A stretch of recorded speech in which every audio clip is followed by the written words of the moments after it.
Hello, hello, what's up mga lods, what's up mga lods. So mayroon naman tayong topic ngayong araw. So ito ay ginawa ko sa React Vite or React Vite. So yun, at ano man sa dalawa. So yun, may ginawa akong design sa React Vite. Ginamitan ko ito ng Bootstrap. Ginamitan ko siya ng Bootstrap sa React. So tara. Ginawa ko kasi siya, nagbasa-basa ako dito ng documentation dito sa React Bootstrap. So ito gamit natin. So kapag gumamit ka kasi ng mga toy, mga card, need mo siyang ilagay to, i-import to sa, halimbawa ito, ilagay mo siya dito sa pinaka top mo. So ito, pag hindi lumabas tong part na to, it means hindi mo nagamit siya dito kasi kinoment ko lang siya. Temporary. Mayroon kasi yung drop down. So yan. So it means kapag nag-red to, nagkaroon ng line sa ilalim, it means hindi mo ginamit yung part na to, yung in-import na to. So yan. Kinoment ko muna siya as temporary lang. So yun. So ganyan lang siya. Pero basta gumamit ka ng Bootstrap sa React, need mo siyang nasa sign na lang yan kung kakopy mo yung CDN or i-install mo yung kanilang punta natin basic, wait lang, punta tayo sa get start. So mayroon tong installation, ayan. Sa akin kasi in-install ko yung npm install React Bootstrap, yan. So install nyo lang to, pero mayroon kayong ilalagay dito na isa. So need nyo ilagay tong isa na to. So lagay nyo lang siya sa pinaka ito ko siya nilagay sa apps. So pwede siguro yan dito, pero ang sabi niya kasi dito sa apps.js. So yun, or srcindex.js. So doon, alin man sa dalawa. So dito ko lang siya nilagay. So yun. So, yun nga, Bootstrap gamit natin. Nagbasa-basa lang naman ako ng document dito sa React Bootstrap. So, ayun, in-apply ko yung mga design. So, gusto niyo apply yung mga design, punta lang kayo dito sa component. Halimbawa, yung navbar, yan. So, copy niya. Pili lang kayo ng navbar na gusto niyo dito. Yan, marami naman siya. So, pinili ko kasi dito is yung hanapin lang natin yung aking napili. So ito yung pinili ko, part na to. So ayan yung hinaid ko na, kaya hindi nabasa yung drop down. So kinoment ko saglit siya. So ito yung ginamit ko. Ayun, i-run muna natin yung aking ginawa. So gumamit din ako ng Google Font, ay Font Google, ayun o, pares no, Google Font Google. So ayan, tapos run natin. Punta lang tayo sa terminal. Yung terminal tayo. So paano ba i-run to? Si React Vite or React Vite. So ganito. So npm run dev. So ayan. Click lang natin to. Click ko lang. So ito na yung ating ginawa. So para tong yung design na to is para tong sa tutorial ko dun sa video OOP. So try ko siyang i-apply sa React Vite.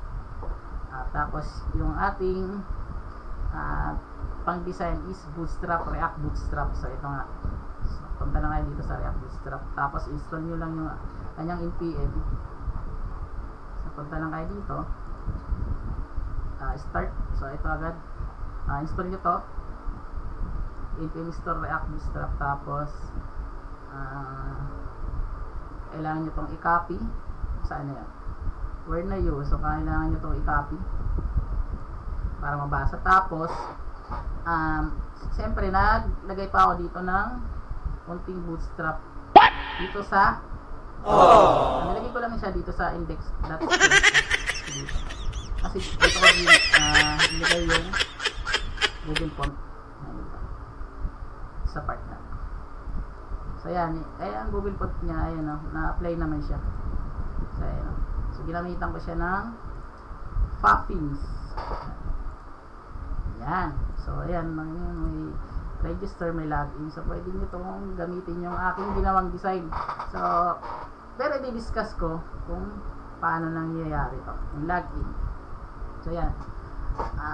Sa pag-install ng React Vite or Vite, ganito siya. So, install nyo muna yung npm init Vite or Vite. So, ayan, npm init. Tapos, client. Itong client na to is folder lang. Nasa inyo na yan. Kung anong ipangalan nyo doon sa folder, pwede rin ilagay nyo front end or depende. Or, ayan, client lang kasi nilagay ko. Pwede rin front end, tapos maglagay ka para sa back end na folder. So, client lang muna nilagay natin na folder para dito sa front end natin. So, papansin nyo, yung folder natin, client is nasa loob ng CRUD na folder ito. CRUD lang muna. Gagawa kasi ako ng CRUD. So, yan. Ayan lang. Tapos, ayan na nga. Ayan o, pag clinic ko itong register, pupunta siya sa registration. Pag clinic itong login, babak siya dito sa pinaka-home. Ito kasi yung pinaka-home natin. So, yan. So, ang code niyan is ganito. Gumawa muna ako. So, naggawa ako ng folder na components sa loob ng SRC.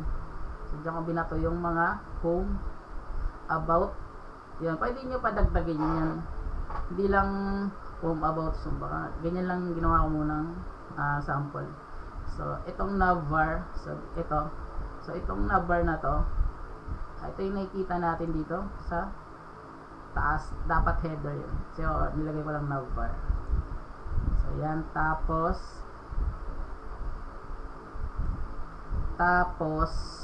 header. Kasi navbar din naman yung nilagay niya dito.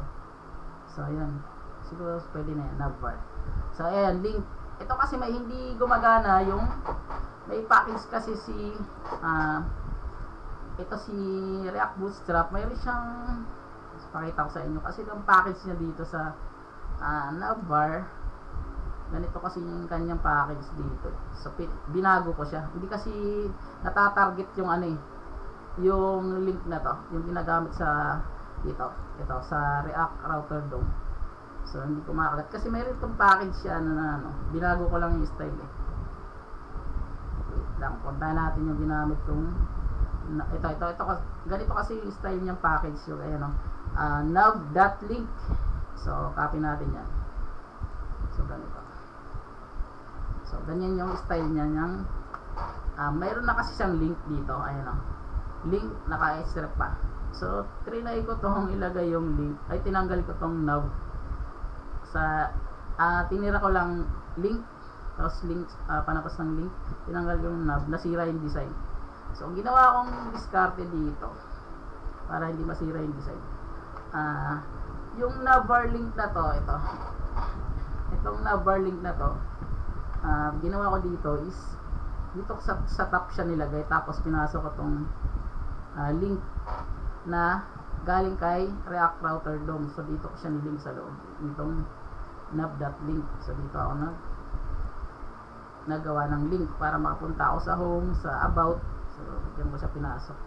Nilabas ko lang tong nav.link. So dito nakakapunta na ako sa home, about us, kung ano pa man ang ilalagay nyong ibang link. So yan. Ito yung pinaka natin, header. Yan, ito yung pinaka header natin, yung kulay green na to. Ano yan? Where na yun? So ito. About, yan yung pinaka header natin. Tapos, so kinul natin yung ginawa nating header na to. Pinangalanan ko lang kasi ng navbar.jsx. So tinawag natin siya dito sa ating app. Ito, ayan. Apps.jsx. Tinawag natin dito. Ayun. Yung navbar na nasa loob ng component, tinawag natin sa ating apps.jsx. Tapos, tinawag din natin yung navbar link. Saan ito matatagpuan? Nasa labas lang din ito. Nasa labas siya. Nasa loob lang siya ng SRC din. So, ito, ayan. 1, 2, 3, 4. Ayan. Kung bibilangin mo mula sa taas, ano siya, pang-apat. Navbar link mula sa app.jsx 1, 2, 3, 4. So ayan. So tinawag ko siya dito. Ano naman laman itong navbar link? So ayan. So ito yung laman ng navbar link. So register, about, tapos ayun, kinul ko dito yung mga nasa loob ng component, yung home, about, register. Napapansin nyo dito, hindi nakalitaw yung register sa dito. So ang nakalitaw lang is home, about, diba? Ayan. So kasi mayroon pa yan dito sa ating SRC, dito sa component, dito. Ayan. Mayroon, ito yung mga nakalitaw sa loob ng link. Pero kapag nilagay natin dito yung isa pa, kunwari, gusto natin bitaw si register dito. Sample lang natin palitawin natin si register. Gusto natin rekta dito. Pangit kasi tingnan eh. So, ayan, napansin nyo, pag pumunta ko dyan, pumunta siya sa register, diba? So, about register. So, nasa inyo na lang yan kung magdadagdag pa kayo ng another link. So, basta ganyan yung pagli-link kay React Vite, or pwede rin naman React na React lang, walang Vite. So, ayan. So, dito lang siya ilalagay sa navbar na nasa loob ng component. So, nasa inyo kung lalagay nyo pa or so, design lang muna yung ipopost ko. Wala pa tong function. So, ikukunin ko kasi to kay Node Express pa rin sa Axios. So, pa rin yung ating target. So, ito lang muna yung design. Tapos, itong home, ayan, yung mga home. Ito yung natin ng home. Inano ko sa taas, in-import ko yung mga image. Tapos, kinul ko itong mga image na to para ang purpose ng mga image na to, ito yung nilalabas natin sa slide. Ito, mga slide. Tatlo lang naman yan. So, pwede nyo pa lagyan. So, nasa home lang siya. Ito, tatlo lang to. So, pwede nyo pang lagyan. So, paano pa i-call yung image na yan? So, ganito lang pag-call ng image. So, ganyan lang. Anong dineclare mo doon? Ayan. Yan, ganyan lang siya. Image. So, yan. Meron na tayong carousel.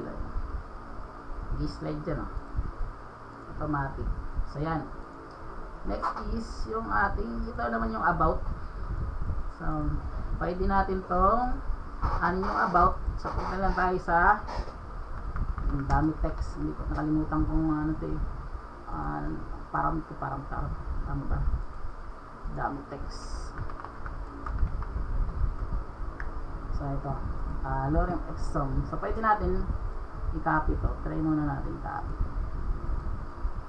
Oops, nagdadag na yung ating dami ng ads naman ninyo to. Copy natin. Hindi na na-copy ng iba. Ang daming ads naman ng ang dami na kasi yung gumagamit dito eh. Tad na siya ng ads yo. Yan. Copy lang natin. Try natin. Palitan to sa body. So, yan. So, maglalagay lang siguro ako dito ng lagay tayo siguro ng about us. Pero, pasok natin siguro sa, sige, about us. About us. Tapos, kapag BR, gaganyan na lang siya yung close niya. So, ganyan. Tapos, lagyan natin ng B. Pasok natin yung ating about us dito sa dito. Check na natin kung anong itsura na. So, put out tayo sa about us. So, ayan ang itsura niya. So, ano pa natin ng isa pang BR. Oops, isa pang BR. So, ayan. So, pwede nyo itong baguhin. Yun lang naman inano ko. Tapos, punta tayo ng home. Itong logo, pwede nyo palitan. Yung logo is, andito lang naman sa navbar yan. Dito, ito. So, explore nyo na lang yung ito nga, yung React Bootstrap. So, responsive na rin to.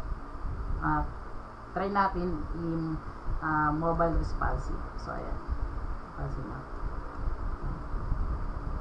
Responsive na. Nag-i-slide na rin siya automatic. So, ayan. Ayan. So, para malaman nyo kung anong version ng Bootstrap natin, titingnan natin dito sa ating ginawa. So, dito natin makikita sa package.json. So, ito yung ating Bootstrap na ginamit. So, nag-install na rin ako ng Axios para panggit natin ng API doon sa link. So, ayan, React Router DOM. So, ang gawain kasi nitong React Router DOM, so, malaking tulong siya sa mga link like this. Yan o. Pag pumunta tayo sa home, balik tayo. Yan. React Router DOM. So, marami siyang, marami siyang gamit. Hindi lang sa pag pupunta ng link dito. So, explore nyo si React Router DOM. Yan. Yan. Pwede siya sa mga, navigate. Yan. Register, login. So, yan. Ito lang yung ating ginawang design. So, yung ating, so, punta lang kayo dito sa Google, font.google.com. So, ito yung explore nyo kung anong font ang gusto nyo, So, dito, pinili ko lang dito yung most popular. So, ito. Clinic ko lang siya. Pwede rin trending.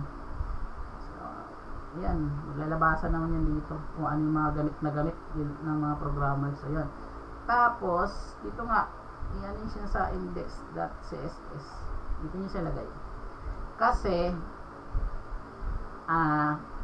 itong index.css nakakonect siya dito sa ating main. Ito, ayan o. Naka-call siya dito. Then, itong main na to is connected din siya dito sa ating index.html. Ayan o, napansin nyo. Ayan, main. So, yun lang, explore nyo lang to. Almost gamit na gamit lang dito kay React is itong, lalong-lalong itong SRC, itong package niyang folder, SRC na to. Ayan. So, mag-create ka ng sarili mong yun nga, i-customize mo. Gusto mo yung i-customize si login, si register, tapos iba pa yung mga link na gusto mo. Gaya ng ginawa ko dito, home, about, dadagdagan nyo pa yan. So yan, ayun. So yun lang, nandito lang. Maraming salamat. So try nyo to at explore nyo yung si React Bootstrap. So ayan, import mo nyo lang naman yan eh. Ayan, try nyo rin siyang gamitin sa gagawin nyo na project. Gamit na React Fit plus Bootstrap. Ayun, yun lang. Maraming salamat.